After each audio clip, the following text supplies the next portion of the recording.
तयाचा हरिका वाटे देवा गीता भागवत करीती श्रवण अखंड चिंतन विठोबाचे कुळी कन्या पुत्र होती जे सात्विक तयाचा हरिका वाटे देवा तुका म्हणे माझ घडो त्यांची सेवा तरी माझ्या दैवा पार नाही कुळी कन्या पुत्र होती जे सात्विक तयाचा हरिका वाटे देवा विठ्ठल विठ्ठल विठ्ठल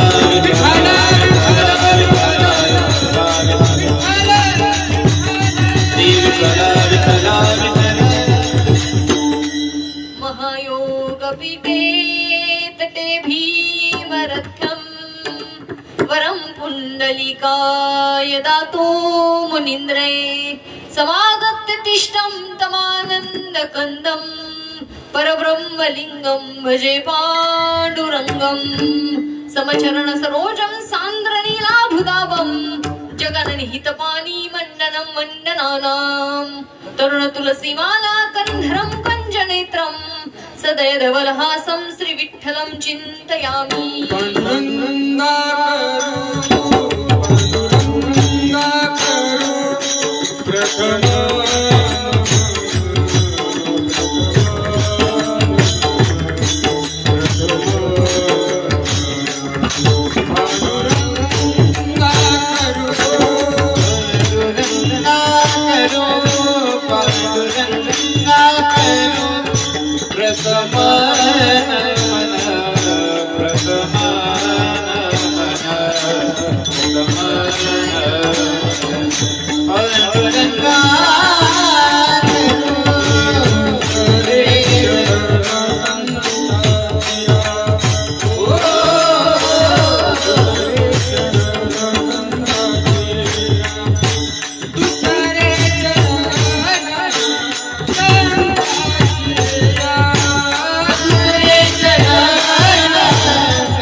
दुसरे चरण संतांची त्यांच्या कृपादाने कथेचा विस्तारू बाबाजी सद्गुरु दास तुका ओम ब्रह्मानंदं परमसुखदं केवलं ज्ञानमूर्ती नन्वातिथम गगन सदृशं तत्त्वमशादि लक्षणम् एकं नित्यं विमलमचलं सर्वाधि साक्षभूतं भावातिथम त्रिगुणरहितं सद्गुरु तं नमामि। नमो ज्ञानेश्वर नमो ज्ञानेश्वर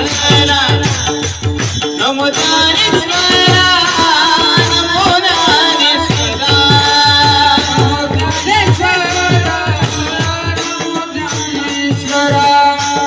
नमो ज्ञानेश्वर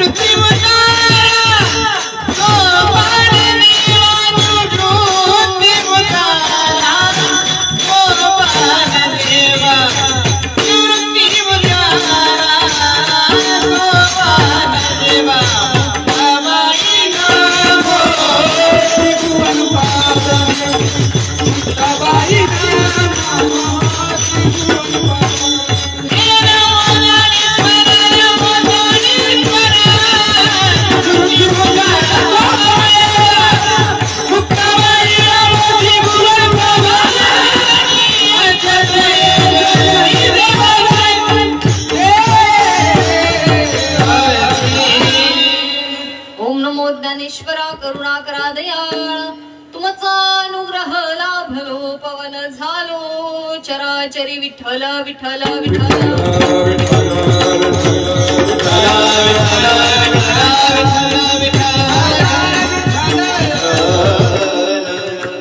आपुलिया हिता जो असे जागता धन्य माता पिता तयाचिया कुळी कन्या पुत्र होती जे सात्विक तयाचा हरिक वाटे देवा। प्रस्तुत प्राप्त प्रसंग कीर्तन रूपी सेवेसाठी घेतलेला भंग ज्या मातेने थोर विचारांचे समर्पक महात्मा ज्योतिबा फुले गोरगरिबांना न्याय मिळवून देणारे डॉक्टर बाबासाहेब आंबेडकर आयुष्याच्या शेवटच्या श्वासापर्यंत झुंज देणाऱ्या माता हिल्यादेवी होळकर त्याचबरोबर आपल्या अखंड महाराष्ट्राचे आराध्य दैवत छत्रपती शिवाजी महाराज यांना अंगाखांद्यावरती खेळवलं।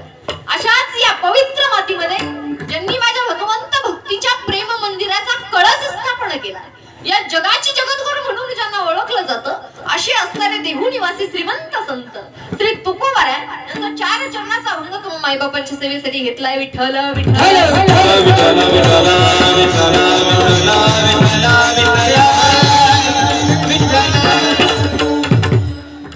घेतलेला भंग अगदी साधा सोपा सगळ्याला कळेल असा शुद्ध मराठीतला माझ्या तुकोबारांचा अभंग ते म्हणतात आपुलिया हिता जो असे जागता धन्य माता पिता तयाची जो कोणी आपल्या हिताच्या ठिकाणी जागा ज्यांना कोणाला समजलं की नेमकं जीवनाचं हित आहे कशामध्ये ज्यांच्या जीवनाचं हित झालं त्यांना धन्यता नाही दिली तुकोबारांनी ज्यांना हित समजलं त्यांना धन्यता नाही धन्यता कोणाला आहे म्हणतात धन्य माता पिता तयाची धन्यता आहे त्यांच्या आई वडिलांना धन्यता प्राप्त होते त्यांच्या मायबापांना आणि ज्या आई वडिलांना धन्यता प्राप्त झाली ज्यांच्या मुलांच्या जीवनाचं हित झालं कुळामध्ये सात्विक कन्या सात्विक पुत्र जन्मास झाले मला सांगा आपल्यासारख्या सामान्य जनतेला आनंद होणार आहे एखादा चांगला मुलगा घडतोय आपल्या घरामध्ये किंवा आपली मुलगी चांगली घडते साहजिक आपल्याला आनंद होणार पण आपल्याला आनंद व्हावा यामध्ये विशेष नाही आनंद होतो माझ्या भगवंत परमात्म्याला हरिक वाटतं माझ्या देवाला आनंद होतो त्या भगवंताला म्हणतात कुळी कन्या पुत्र होती जे सात्विक तयाचा हरिक वाटे देव त्या देवाला ही हरिक वाटतो भगवंतालाही आनंद होतो, पण देवाला हरिक वाटण्यासाठी नेमकं करतात तरी काय? गीता भागवत करीती श्रवण अखंड चिंतन विठोबाच. गीतेचं भागवताचं महत्व समजलं, त्याचं श्रवण जीवनामध्ये करतात, अखंड भगवंत परमात्म्याचं नामचिंतन करतात, जेणेकरून त्यांचा हरिक देवाला वाटतो, त्यांचा आनंद भगवंताला होतो. आणि अशा कन्यांसाठी पुत्रांसाठी तुकोबारा म्हणतात, तुका म्हणे माझं घडो त्यांची सेवा, तरी माझ्या दैवा पार नाही. जर त्या कन्येची पुत्राची सेवा, जे सात्विक कन्या आहेत, जे माझ्या गीतेचं भागवताचं श्रवण करतात, अखंड माझ्या भगवंत परमात्म्याचं नामचिंतन करतात, अशांची सेवा जर माझ्याकडून जर झाली तर माझ्या आनंदाला दैवाला पारावा राहणार नाही. भंगाचा भावार्थ विठ्ठल विठ्ठल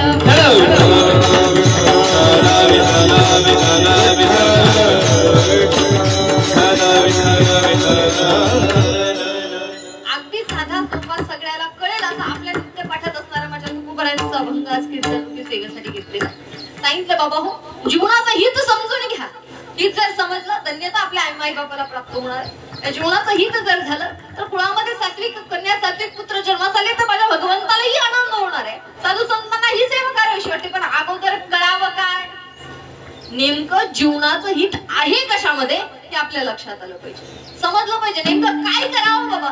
जन्माला आलो आपण, आपलं जगणं कसं असावं, जन्म कशासाठी आहे हे लक्षात आलं पाहिजे, समजलं पाहिजे. जेणेकरून आल्यानंतर जर समजलं तर या जीवनाचं हित होणार आहे. समजलं पाहिजे बाबा जन्म दिलाय भगवंताने, मनुष्य देह प्राप्त झालाय, मनुष्य देहाला आलो, पण नेमका जन्म आहे कशासाठी, जन्माला कशासाठी आलो कळलं तर पाहिजे. आता जन्म मरून थोडी लांबची गोष्ट आली. मला सांगा, आज सर्वजण या ठिकाणी कशासाठी जमलोय? काय कारण येण्याचं? मी काय म्हणते कळतंय ना? मग थोडेशी बोलते. कशासाठी? थोडं मोठ्याने बोलावं, या मनानुसार ऐकायला कमी येतं. काय कारण? वर्ष श्राद्ध आहे, प्रथम पुण्यस्मरण आहे, आणि प्रथम पुण्यस्मरणाच्या निमित्तानं भाऊंनी केलेलं सुंदर असं नियोजन आहे. ज्ञानदान आहे, अन्नदान आहे, वस्त्रदान आहे, सगळं काही केलं. कशाच्या निमित्तानं? पुण्यस्मरणाच्या, वर्ष श्राद्धाच्या. पण मला सांगा, वर्ष श्राद्धासाठी किंवा पुण्यस्मरणासाठी हे सगळं करतात कशाला आपल्याला ठाऊक आहे का? शेजारच्याने एखाद्याने केलं म्हणून आपल्याकडे आहे का? पाहुण्यात एखाद्याने खूप सुंदर घातलेलं, मग त्याच्यापेक्षाही भारी आपलं नियोजन बदललं पाहिजे म्हणून तुम्हा आम्हाला काही काम नाहीत म्हणून गोळा केले, असं काही नाही ना. पण नेमकं श्राद्धासाठी हे ज्ञानदान अन्नदान कशासाठी केलं जातं शास्त्रातलं उदाहरण तुम्हाला सांगून जाईल. ज्या वेळेस पांडवांचे पिताश्री म्हणजे पंडू राजाचा यहलोकीचा प्रवास संपला आणि यहलोकीचा प्रवास संपवल्याच्या नंतर ते परलोकीच्या प्रवासाला गेलेत माझ्या भगवंताच्या दरबारात. पण तिथं गेल्याच्या नंतर आपल्यासारखं इथं जसं पदावरती, पैशावरती, प्रॉपर्टीवरती आपला इथला जसा हिशोब चालतो, तसं तिथं गेल्यावर पदावर, पैशावर, प्रॉपर्टीवर हिशोब चालत नाही. तिथं गेल्यावर पाहणार नाही बाबा आपल्याकडे कसलं घर आहे, कसली गाडी आहे, किती पैसा आहे, किती प्रॉपर्टी आहे, या सगळ्याचा हिशोब घेतला जात नाही. मग काय पाहिला जातं? दोन गोष्टींचा हिशोब घेतला जातो. पहिलं म्हणजे आपण जीवनामध्ये केलेलं पुण्य, आणि दुसरं म्हणजे केलेलं पाप. या दोन गोष्टींचा हिशोब होतो. ज्याचं पुण्य जास्त आहे स्वर्गाच्या गाडीत बसवतात, ज्याचं पाप जास्त आहे नरकाच्या गाडीत बसवतात. आणि बायचान्स जर पाप पुण्य समान झालंच, काय म्हटलं मी, जर पाप पुण्य जर समान झालं तर पाप पुण्य समान गुण हा माणसाचा. पाप पुण्य करुणी जन्मये प्राणी, पाप पुण्य करुणी जन्मये प्राणी, पाप पुण्य करुणी जन्मये प्राणी, पाप पुण्य करुणी जन्मये प्राणी. सदेहाय मुनी हृदयाय मुनि हरि देवी, पाप पुण्य करुणी जन्मये प्राणी, पाप पुण्य करुणी जन्मये प्राणी. हृदयाय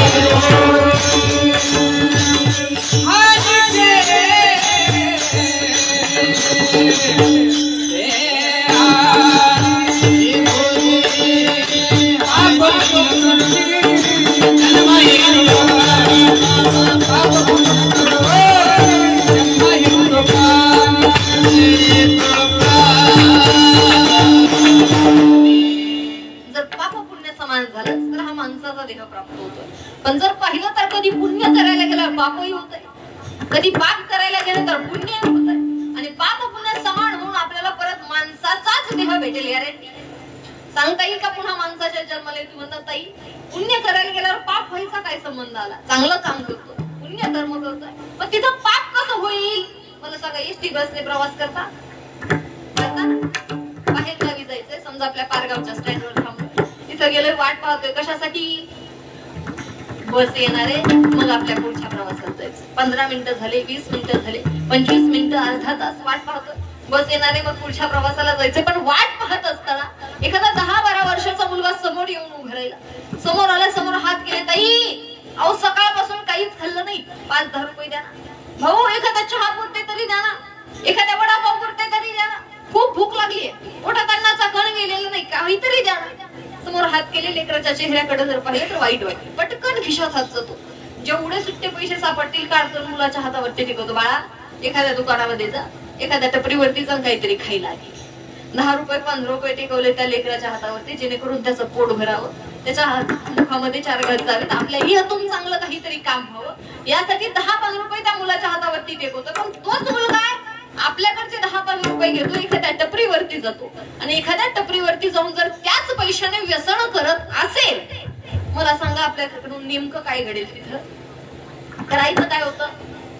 पुण्य करायचं होतं. पण आपल्या पैशाने जर त्या मुलाने व्यसन केलं तर साहजिक तिथं पाप सुद्धा होणार आहे, सांगू शकत नाही. आपण याचा हिशोब इथं पाहणार नाही. आपण बघत नाही बाबा नेमकं आपल्या हातून काय झालं, आपल्याकडून पुण्य घडलं, आपल्याकडून पाप घडलं, या सगळ्याचा हिशोब आपण इथं असताना पाहत नाही. या सगळ्या गोष्टींचा हिशोब होतो म्हणजे भगवंताच्या दरबारामध्ये गेल्याच्या नंतर, ज्यावेळेस ते यमधर्माच्या दरबारामध्ये जायचंय, तिथं गेल्याच्या नंतर प्रत्येक क्षणाचा ना क्षणाचा हिशोब घेतला जाणार. नेमकं आपण जीवनामध्ये काय केलं, कसं जगलोय, काय काम केलं, प्रत्येक गोष्टीचा हिशोब तिथं गेल्यावर घेतला जातो. मग त्याचप्रमाणे ज्यावेळेस बंडू राजा जाऊन तिथं पोहोचले, तिथं गेल्यावर त्यांच्याही पूर्ण आयुष्याचा लेखा पाहण्यात आला, पूर्ण आयुष्याचा हिशोब घेण्यात आला. आता हिशोब झाला, हिशोब झाल्यानंतर योगायोगानं राजाचं पुण्य जास्त होतं, पुण्य जास्त भरलं, पुण्य जास्त भरल्याच्या नंतर स्वर्गाचा प्रवास चालू झाला, स्वर्गाच्या गाडीत बसले, पुढचा प्रवास चालू झाला. मग प्रवास चालू झाल्याच्या नंतर एवढंच पुण्य होतं की फक्त दारापर्यंत जाऊन पोहोचले. स्वर्गाच्या दारात खाली उतरवण्यात आले, आतमध्ये जाता येईना, स्वर्गाच्या दारात उभे, पण आतमधला प्रवास करायचा, आतमध्ये जायचं तर जावं कसं समजेल. पण नारद महर्षी फिरता फिरता सहज त्या ठिकाणी आले, पाहिलं बाबा इतर बंडू राजा आहे, पांडवांची पिताश्री आहे, म्हणजे एवढ्या जवळ आले आतमध्ये स्वर्गात, चला पण म्हटले येऊ शकत नाही, पुण्य संपलंय, याच ठिकाणी मला थांबावं लागणार.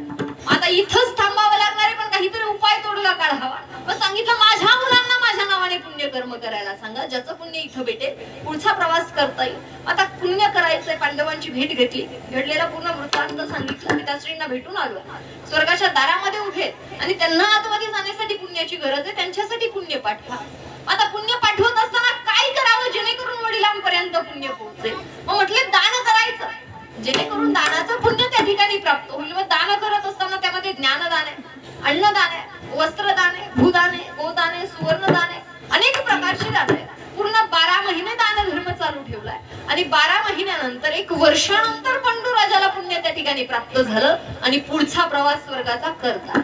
मग त्याचप्रमाणे याही मातोश्रींना भगवंताच्या दरबारामध्ये जायचं, तिथं गेल्यावर त्यांच्याही पूर्ण आयुष्याचा हिशोब घेण्यात येणार आहे. मग त्यांचा पुढचा प्रवास करत असताना हे केलेलं नियोजन त्यांना 5-10% पुण्य आपल्याकडून तिथं प्राप्त व्हावं म्हणून साठी पुढचा कार्यक्रम विठ्ठल विठ्ठल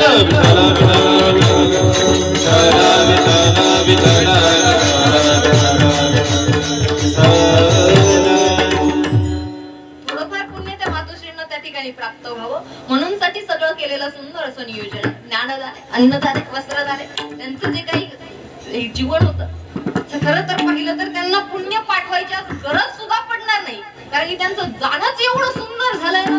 आपल्या प्रत्येकाला ठाऊक आहे त्यांचं जाण्याचा प्रसंग, त्यांच्यासारखं मरण तर येवा प्रत्येकाची इच्छा आहे, पण येत नाही ते अवघड आहे. एवढं सुंदर जाणं झालंय, खरंच अनेक जन्मांचं पुण्य आहे ज्याचा साठा घेऊन इथं आलेल्या, इथं येऊन भगवंताचं कार्य हातून झालंय, भगवंताचं नामस्मरण झालंय. एक तर नामस्मरण मुखामध्ये येणं सोपं नाही, भेटणं सोपं नाही. अनंत जन्मीचे पुण्य ज्यावेळेस एकत्र येत आहे त्यावेळेस भगवंताचं जे अनादिकालापासून चालत आलेलं जे नाम आहे ते नाम प्राप्त होतंय, ते भेटलंही, आयुष्यभर त्याचं चिंतन झालंय, आणि जातानाही मुखात भगवंताचं नाम घेऊन जात आलंय.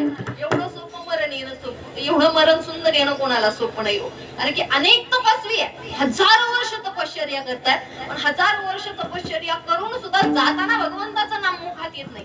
इतकी अवघड परिस्थिती आहे. पण मातोश्रींची परिस्थिती जर पाहिली, खरंच पूर्वजन्मीची पुण्याई घेऊन या ठिकाणी आलेल्या, इथं येऊन सुद्धा सुंदर भाऊंची सेवा झाली आहे. भाऊंच्या मार्फत भगवंतावरती तेवढं प्रेम झालंय. सद्गुरूंची सेवा हातून जीवनामध्ये झालेली आहे आणि सद्गुरूंची सेवा झाल्याच्या नंतर कीर्तनामध्ये जाणं व्हावं एवढं सुंदर मरण आज या ठिकाणी आलेलं आहे. सोपं नाही, पण खरंच पुण्य पाठवायची गरज आहे. आजची जर परिस्थिती पाहिजे, आपण म्हणू 5-10% त्यांना तिथं भेटेल सुद्धा, पण बाकीचा राहिलेला कार्यक्रम नेमका आहे कोणासाठी?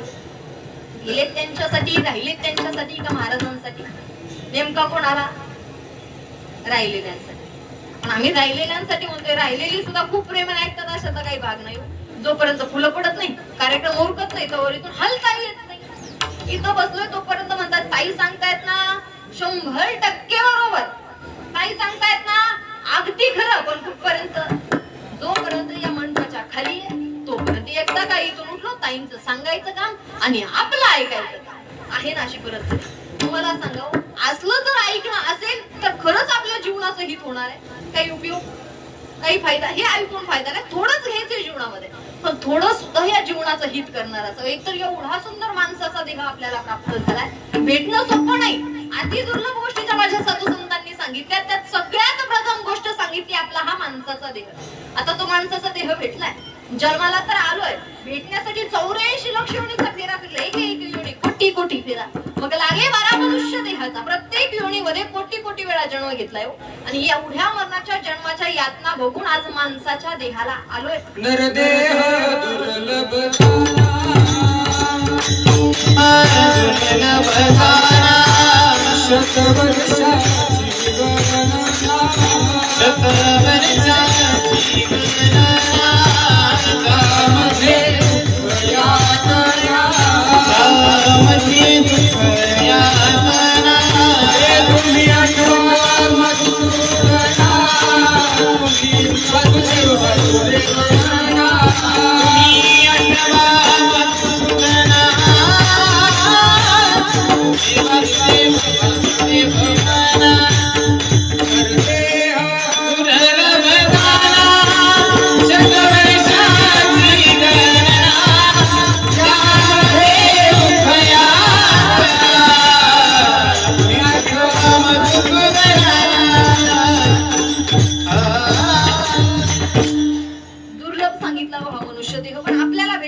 इथं येण्यासाठी 84 लक्ष योनी फिरलोय.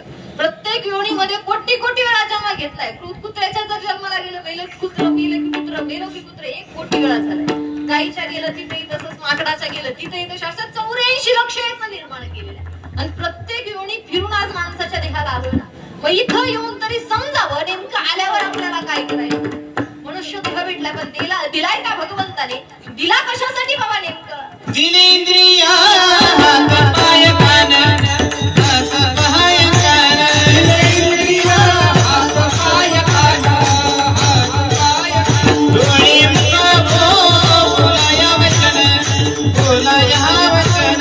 डोळे मुख बोलाया वचन, बोलाया वचन. तू जोडी श्री नारायण, जोडी नारायण, तू जोडी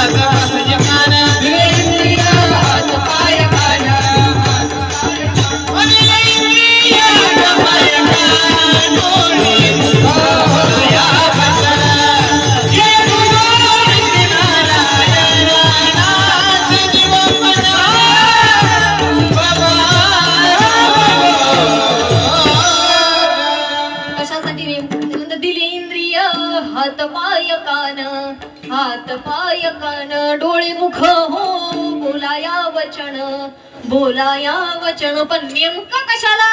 जेणे तू जोडीसी नारायण, नासे जीव पण हो रोग. का, त्या देवाला आपलंसं करण्यासाठी दिलं, त्या भगवंताला जोडण्यासाठी. काही जन्म मनाचं जे रहाडगड चाललंय हे संपवता यावं, चुकवता यावं, यासाठी हा माणसाचा देह एक संधी म्हणून आपल्याला भेटलाय. मग खरंच ज्याच्यासाठी भेटला त्याच्यासाठी वापरतो का आपण? बिलकुल नाही. नको त्या गोष्टींच्या पाठीमाग अख्खं आयुष्य चाललंय, नको त्या गोष्टींसाठी, त्या भगवंताला जोडण्यासाठी गेलं, त्या देवाला आपलंसं करण्यासाठी, त्या भगवंताची प्राप्ती करून घेण्यासाठी. प्राप्ती करायची म्हणजे कुठल्या लांबच्या देवाची नाही करायची, तो आपल्या जवळ ना फक्त त्याची ओळख करून घ्यायची. तो भगवंत समजला पाहिजे. त्याची ओळख करून घेता आली तर चराचरातला आपोआप भेटणार आहे. फक्त आपल्या हृदयस्थ असणारा भगवंत तो समजावा. कारण की माझ्या साधू संतांना भेटलाय ना, माझ्या साधू संतांनी शोधलाय अगोदर आपल्या जवळचा. माझ्या जनाईला भेटलाय, माझ्या तुकोबरायांना भेटलाय, माझ्या माऊलींना भेटलाय. सांगितलं ना जनाई कुठं आहे ते? देवाहे देवाहे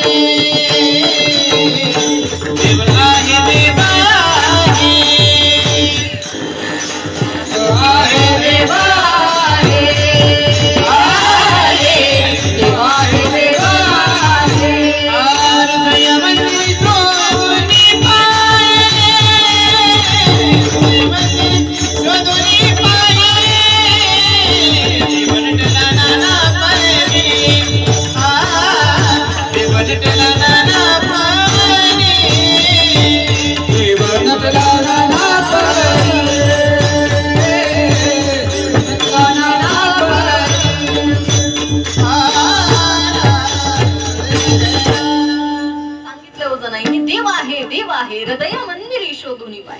शोधायला सांगितलं, आपल्या हृदयातला सांगितलं, आपल्या जवळचा सांगितलं. माझ्या तुकोबरांनी सुद्धा सांगितलं, म्हणजे जशी उसात साखर तैसा देहात ईश्वर. जशी उसात साखर आहे तसा देहात ईश्वर. आता आपली परिस्थिती पहिली, आपण सगळे शेतकरी बरोबर ना, मग उसात साखर आहे का नाही? आहे का नाही? आहे. एखादी मुळी इथं आणून टाकली, तुम्हाला म्हणलं यातली काढून द्या, देता येईल का? नाही का? असायला आहे ना त्यामध्ये साखर. इथं आणून दिलं आणि सांगितली काढून त्या देता येईल का? देऊ शकत नाही. कारण त्याला तो ऊस अगोदर कारखान्यापर्यंत पोहोचणं गरजेचं आहे. कारखान्यावर जाईल, त्याच्यावर काही ठरलेल्या प्रक्रिया केल्या जातील, त्यानंतर त्यामध्ये असणारी साखर आपल्याला प्राप्त होणार. त्यात असणारी साखर आपल्याला भेटणार आहे. असायला ऊसातच होती, पण इथं आपण काढू शकत नाही. त्याच्यासाठी साधने कारखाना. त्याचप्रमाणे तुकोबराय म्हणतात, जशी ऊसात साखर आहे तसं आपल्या देहात ईश्वर आहे, आपल्या हृदयस्थ भगवंत आहे. हृदय फाडून नाही भेटू शकत. आहे हृदयात, हृदय फाडून नाही भेटणार. त्याच्यासाठी सुद्धा काही प्रक्रिया सांगितल्या. अगोदर हा ऊस आहे ना, कारखाना रूपी सद्गुरूंपर्यंत पोहोचणं गरजेचं आहे. तिथपर्यंत जाईल, आपल्याला अनादिकालापासून चालत आलेलं ते नाम प्राप्त होईल, नामचिंतन केलं जाईल. त्यानंतर आपल्या हृदयस्थ असणारे भगवंत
लक्षात येईल, कळेल आणि त्यांनी दाखवलेल्या मार्गाने ज्यावेळेस चालता येईल ना, त्यावेळेस जीवनामध्ये खरंच या कुठंतरी भगवंत प्राप्त झाल्याशिवाय राहणार नाही. या जीवनाचं सार्थक झाल्याशिवाय राहणार नाही. पण कळावं नेमकं कशासाठी आलं, नेमकं काय करायचं. पण इथं येऊन जर आपली परिस्थिती पाहिली, आम्ही नको त्या गोष्टींसाठी जीवन जगतोय, नको त्या गोष्टींच्या पाठीमागे धावून आमचं अख्खं आयुष्य चाललंय. पण खरंच समजलं पाहिजे, आपल्यासारख्यांचं तर परिस्थिती पाहिली, आपलं सोन्याहून पिवळं आहे. सगळ्यांना समजलंय नेमकं आलोय कशासाठी. कितीतरी महात्मे आपल्याला प्राप्त झाले, श्रीपाद बाबांसारखे, रामदास बाबांसारखे महात्मे आपल्या जीवनामध्ये आले. त्यांच्यासारख्या महात्म्यांनी आपल्यापर्यंत खरंच एवढं सुंदर ज्ञानगंगा आपल्यापर्यंत पोहोचवलीये. मग आता समजलंय ना, मग समजल्याच्या नंतर फक्त त्यांनी दाखवलेल्या मार्गाने चालताय. त्यांनी जो मार्ग दाखवला त्यांच्यावरती नितांत प्रेम करून फक्त विश्वास ठेवून त्यांच्याप्रमाणे चालता यावं. जीवनाचं सोनं झाल्याशिवाय राहणार नाही. फक्त विश्वास ठेवता यावा आपल्याला संतांवरती, विश्वास ठेवता यावा आपल्याला भगवंतावरती. पण परिस्थिती पहिली आमच्या सगळ्या जगावर विश्वास आहे, पण ज्याच्यावर ठेवायचंय त्याच्यावर कसं कळत नाही, नेमकं लक्षात येत नाही. पण खरंच ज्यावेळेस विश्वास अंतःकरणापासून त्यांच्यावरती असेल ना, त्या जीवनाची नौका पार केल्याशिवाय राहणार नाही. नावाडी आहे उदया, फक्त आता त्याच्यावरती विश्वास ठेवून नावेत बसता आलं पाहिजे. जीवन पार झाल्याशिवाय राहणार नाही. भवसागर रूपी जो काही सागर आहे तारून जाता येईल. खरंच विश्वास असावा ना थोडाफार तरी. आणि खरंच विश्वास ठेवला तर काय होईल तुम्हाला समजून जाईल. आपलं जर पहिला आपण समाजातल्या कितीतरी व्यक्तींवरती विश्वास ठेवतो, साधारण व्यक्तींवरती जरी विश्वास ठेवला तर आपली कितीतरी दररोजची कामं पूर्ण होतात.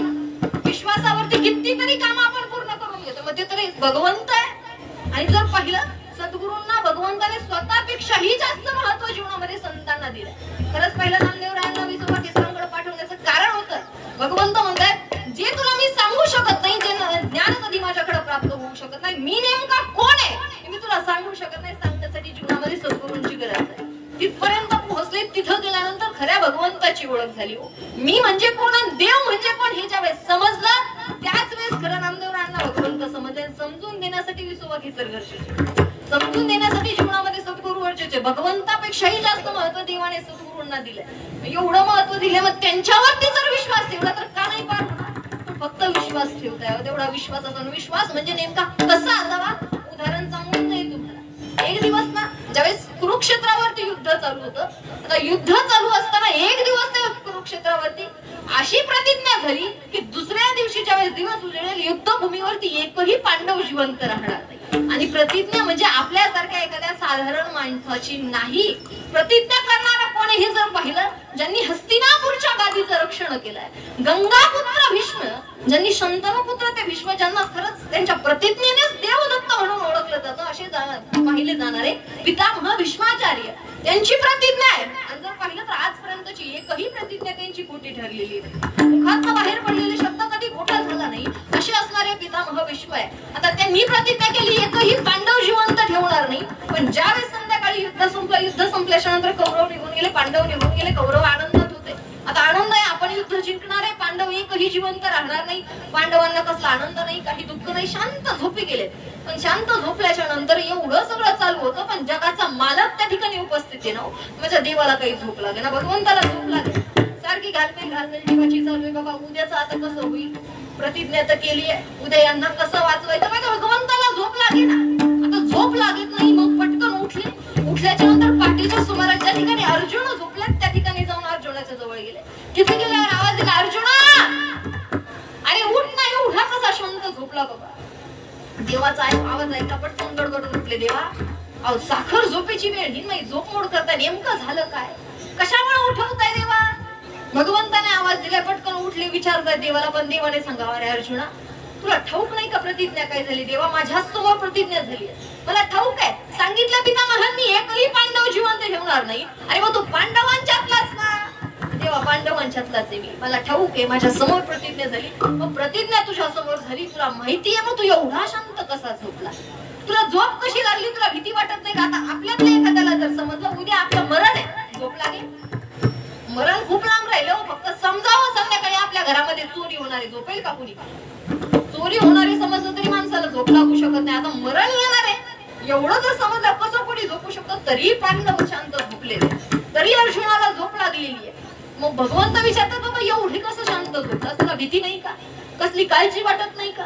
पण सांगितलं अर्जुनाने. अर्जुन म्हणतो, देवा म्हणताय ना मला भीती का वाटली नाही. जे उत्तर दिलं ना अर्जुनाने, तेवढं जरी घेऊन जात आलं ना तरी सुद्धा या जीवनाचं सोनं झाल्याशिवाय राहणार आहे. अर्जुनाने सांगावं देवाला, देवा विचारताय ना मला झोप कशी लागली, ऐका देवा सांगतो तुम्हाला, मी एवढा शांत कसा झोपू शकलो. अहो मला जन्माला घालणारा, मला जगवणारा, माझ्या जगाचा मालक माझ्यासाठी जागा आहे, मग मला अजून जागा राहायची गरज काय?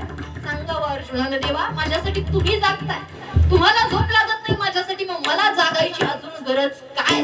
विश्वास होता भगवंतावरती, तारून नेणार आहेत आणि विश्वास ठेवून फक्त दाखवलेल्या मार्गाने त्यांच्याप्रमाणे चालले. आपल्याला प्रत्येकाला ठाऊक आहे विजय नेमका कोणाचा झालाय, प्रत्येकाला ठाऊक आहे फक्त दाखवलेल्या मार्गाने चालले, विश्वास ठेवून त्यांच्यावरती चालता आले. मग आपल्याला सुद्धा जर सद्गुरूंवरती विश्वास ठेवता आला, जसं पांडवांनी विश्वास ठेवला तसं आपल्यालाही त्यांच्यावरती विश्वास ठेवता आला. जो मार्ग त्यांनी दाखवून दिला त्या मार्गाने जर चालता आलं तर साहजिक आपल्याही जीवनाचं सोनं झाल्याशिवाय राहणार नाही. पण हे अगोदर आपल्याला कळावं, समजावं. ज्यावेळेस माझ्या प्रत्येक मायबापाला हे समजणार आहे ना, त्याच वेळेस ही गोष्ट आपल्या मुलांपर्यंत पोहोचू शकेल. त्यांच्या जीवनाचं सोनं व्हावं प्रत्येकाची अपेक्षा, प्रत्येक आईला प्रत्येक वडिलांना वाटतं ना आपल्या लेकराच्या जीवनाचं हित व्हावं, प्रत्येकाची अपेक्षा वाटतंय आम्हाला लेकरांच्या जीवनाचं हित व्हावं, मुलांचं जीवन सुंदर घडवावं. आपण भारी घर बांधलं, भरपूर पैसा प्रॉपर्टी त्यांच्यासाठी कमवून ठेवलाय, चांगलं पद आहे, इस्टेट आहे, 4-2 गाड्या दारामध्ये उभ्या आहेत, याने जीवनाचं हित होणार आहे. या सगळ्या गोष्टीने आपल्या जीवनाचं हित होऊ शकत नाही. पण ते नेमकं आहे कशामध्ये हे कळलं पाहिजे ना. सांगितलं माझ्या साधू संतांनी जीवनाचं हित नेमकं आहे कशामध्ये. ते म्हणतात हित ते करावे देवाचे चिंतन करुणिया मन शुद्ध भावे, करुणिया मन शुद्ध भावे, करुणिया मन शुद्ध भावे, करुणिया मन शुद्ध भावे,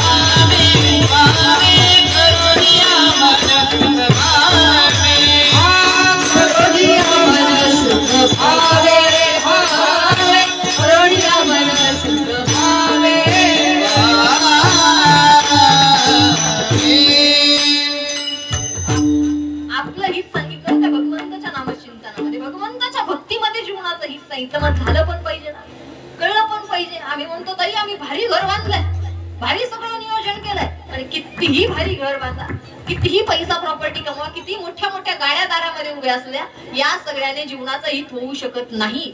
हित जर व्हावं वाटत असेल तर भगवंताची भक्ती झालीच पाहिजे, त्या देवावरती प्रेम करता चालू पाहिजे, त्याशिवाय जीवनाचं हित होऊ शकत नाही. कळलं पाहिजे नेमकी कशी करायची, काय करायचं आहे. म्हणतो ताई आम्ही काय भक्ती करत नाही का? सगळं करतो आम्ही. आळंदी पंढरपूरची वारी चालली आमची, 4 धामच्या यात्रा करतोय, सकाळी उठलं की मंदिरामध्ये दर्शनाला, पूजा आहे, अर्चा आहे, सगळं चाललंय. आमची काही भक्ती नाही का? मी नाही असं म्हणणार नाही, आपली भक्ती नाही असं नाही. आपण सगळे भक्ती करतो, पण करतोय कशी सांगून जाईल. आपली भक्ती चालते, पण आमची भक्ती चालते फक्त आमच्या सवडीनं, आवडीनं नाही. आम्हाला सवड भेटली तर आम्ही कीर्तनाला आहे, सवड भेटली तर प्रवचनाला, 15 दिवस 20 दिवस जर वेळ असेल तर आळंदीला पंढरपूरला. मग ती सवडीने व्हावी का आवडीने व्हावी? हो कशी झाली पाहिजे महिला मंडळ?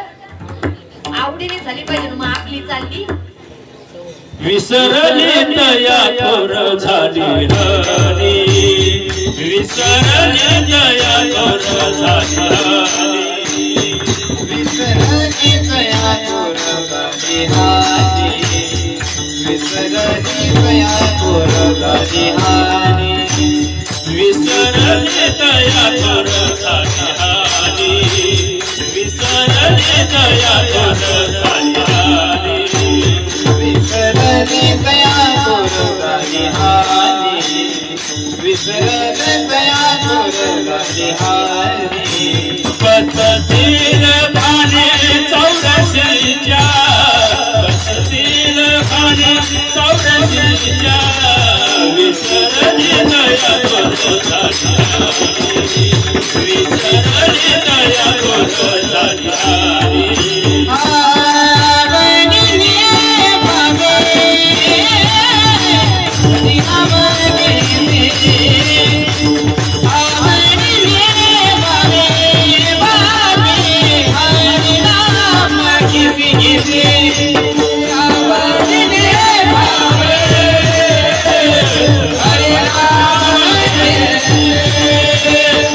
आवाज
पेक्षा गरजेचे त्या देवाला काय आवडतं हे कळलं. त्या देवाच्या आवडीने व्हावी, थोडीफार झाली तिथपर्यंत पोहोचावी. नाही तर ज्याच्यासाठी करतो त्यालाच आवडत नसेल, त्याच्यापर्यंतच पोहोचत नसेल तर एवढा गोंधळ घालून काही फायदा उपयोग. मग कळलं पण पाहिजे ना नेमकं काय आवडतं त्याला. खरंच त्याला आपलं घर, गाडी, पैसा, प्रॉपर्टी, बंगला, इस्टेट आवडत नाही. थोडी आणि सोपी भक्ती सांगितली माझ्या नाथबाबांनी. नेमकं काय आवडतं ते म्हणतात, आवड आहे दिवासी ऐका तो प्रकार, नामाचा उच्चार रात्र दिवस, तुळशी माळ गळा, गोपी चंदन ट्या, हृदयी गळवळा वैष्णवा. एकदम साधी सोपी ही पवित्र तुळशीची माळ ती आवडते त्या भगवंताला. कपाळाला असणारा गोपी चंदन टिळा, जीवनामध्ये केलेली साधू संतांची सेवा आहे, भगवंतावरती भगवंताचं केलेलं नामचिंतन आहे, ही भक्ती माझ्या देवाला आवडते. पण किती जणांना कळते हो. सांगायला गेला ना लोकांना, बाबा सगळं चाललंय, आयुष्य संसारासाठी घालवतो, थोडं देवासाठी करा, थोडं भगवंतासाठी करा. त्यांचं ठरलेलं काही 5 घेताना तुम्ही 5 सोडून 7 घ्या, पण तेवढं माळाचं सोडून म्हणतात ना लोक, म्हणतात माळ्याचं सोडून मला ताई एवढं माळ्याचं सोडून सांगा. माळ्याचं पाहता येईल नंतर कधीतरी, ताई माळ्याचं पाहता येईल पुन्हा कधीतरी. आपण नंतर कधीतरी पुन्हा कधीतरी पाहू म्हणतोय, नंतरचा क्षण पाहता येईल याची गॅरंटी आहे. आता राधिका ताई जगतात लय कना कना कना कना तुमच्या समोर कीर्तन सांगतायत, पण कीर्तन संपून मी घरापर्यंत पोहोचेल खात्री कोणाला? पहिल्या मंडळ तुम्हाला नाही, इथं येतो वर तरी हा म्हणा. घरी पोहोचणं खूप लांबची गोष्ट आली हो. घर खूप लांब राहिलं, कीर्तन संपून व्यासपीठावरून खाली उतरेल याची सुद्धा कुणी गॅरंटी देऊ शकत नाही. म्हणजे खरंच क्षणाचा भरोसा नाही. तर नंतर कधीतरी पाहू कशाला चाललंय. जोपर्यंत सगळं व्यवस्थित टिकतं तोपर्यंत व्हावा परमार्थ, तोपर्यंत भावी जीवनामध्ये भगवंताची भक्ती करता यावं, त्या साधू संतांवरती प्रेम. पण आमचं ठरलेलं आहे, आमच्या गुडघे कामातून गेले की आळंदी पंढरपूरची वारी, मुखातले दात पडले की गळ्यामध्ये माळ आहे. एकदा का पोरांनी सुनानी कपड्याची वळकुटी उचलून बाहेर टाकली मग आमची मंदिर आहेत. आज ती भक्ती जर असेल पहिल्या मंडळी देवाला पटेल का? ही का भक्ती करी पळत मला पाहिजे, भक्ती करी पळत मला पाहिजे, भक्ती पळत मला पाहिजे, भक्ती करी पळत मला पाहिजे. बाबुळे लक्ष कोणाचे देव बाबुळे लक्ष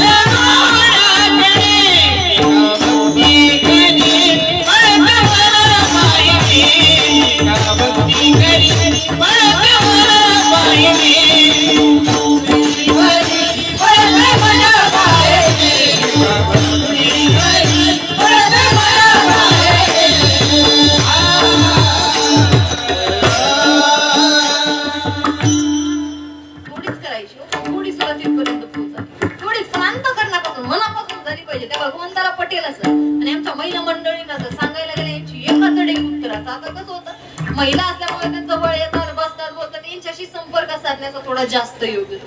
एकदा वर्ष श्राद्धाचं नियोजन होतं, कीर्तनाला गेलो, तर कीर्तन वगैरे झालं, सगळं कार्यक्रम आटोपला आणि एका खोलीमध्ये जेवण करत होतो.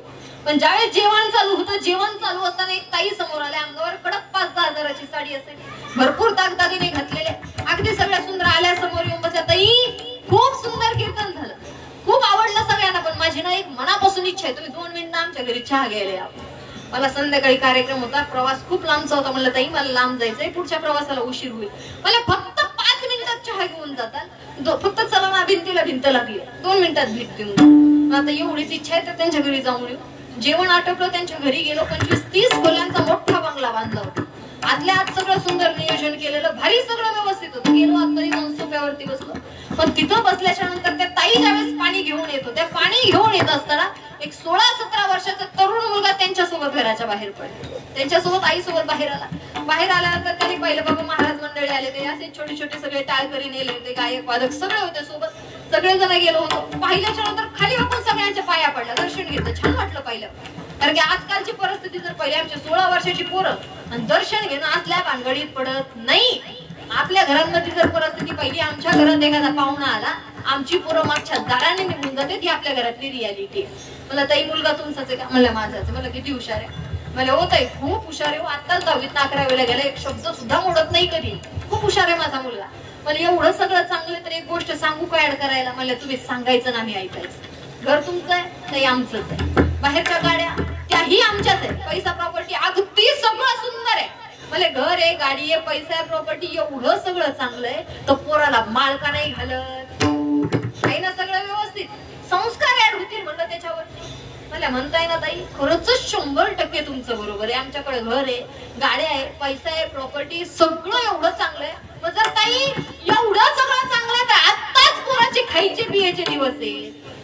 मला म्हणताय खायचे पियाचे दिवस आहे, पोरग खाईल बी, खाता खाता पिईल बी, असं मग जाडकं घेऊन पुढे उभं राहील ना. समजावं प्रत्येक आईला, लक्षात यावं. आणि आमच्या आईच जर खायचं पियाचे दिवस म्हणायला लागली तर हित होईल लेकराच्या जीवनाचं? अजिबात नाही. वाटतंय आमची अपेक्षा आहे लेकराच्या जीवनाचं हित व्हावं, तर अगोदर तो मार्ग माझ्या माऊलीला समजलाच पाहिजे. प्रत्येक आईला वडिलांना ज्यावेळेस समजेल ते संस्कार तिथपर्यंत पोहोचणार आहे, त्याच वेळेस मुलांच्या जीवनाचं हित होते. हित जर झालं तर धन्यता प्राप्त होते माता पित्यांना अभंगाचं प्रथम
धन्यता प्राप्त होते आई वडिलांना, धन्यता प्राप्त होते त्या माता पित्यांना. पण खरंच आई वडिलांना धन्यता भेटण्यासाठी सुद्धा सगळ्यात महत्वाचं जर काही असेल तर माझ्या मायबापांनी केलेले संस्कार ज्यावेळेस तिथपर्यंत पोहोचणार आहे, खरा मार्ग त्यांना जीवनाचा दाखवून देणार आहे, त्याच वेळेस खरं त्यांचं जीवन घडणार आहे. सगळ्यांनी समाजात सुद्धा पाहिलं असेल, एखादा चांगला मुलगा घडतोय किंवा चांगली मुलगी घडती, सगळ्यात अगोदर विचारलं जातं कोणाचा मुलगा आहे, कोणाची मुलगी आहे. त्या लेकराच्या नावावर मायबापाचं नाव विचारतात ना. साहजिक धन्यता कोणाला आहे? धन्यता भेटते माता पित्यांना, आहे आई वडिलांना. पण त्याच्यासाठी सुद्धा आमचे संस्कार तिथपर्यंत तेवढं सुंदर पोहोचणं गरजेचं आहे. तो मार्ग आपल्याला समजला, आपल्या पावलावरती पाऊल ठेवून आपला मुलगा चालतो, आपल्या पावलावरती पाऊल ठेवून आपली मुलगी चालते. त्याच्याशिवाय त्यांना तो मार्ग समजू शकत नाही. बाकीच्यांनी आरडू कितीही सांगू द्या, परिणाम होऊ शकत नाही. सांगणारे जर कोणी असतील तर सांगणारी आमची आई आहे, सांगणारे आमचे वडील आहेत. वडिलांपेक्षा जास्त गरजेचं जर कोणी असेल तर आमची माता आहे, आई आहे. म्हणताना असं कसं म्हणता येईल? घरातली परिस्थिती जर पाहिली, आज 75% वेळ मुलं आमच्या आई सोबत असतात ना. यांच्या जवळ जाणार नाही, हे कॅरेक्टर थोडस वेगळं, इथं भीती आहे, धाक आहे, बोलत नाही वडिलांजवळ मुलं. कोणती गोष्ट असू द्या, कोणती गोष्ट सांगायची, काही हट्ट पुरवायचा आहे, काही त्यांना पाहिजे, प्रत्येक गोष्ट येऊन आमच्या आई जवळ आहे ना.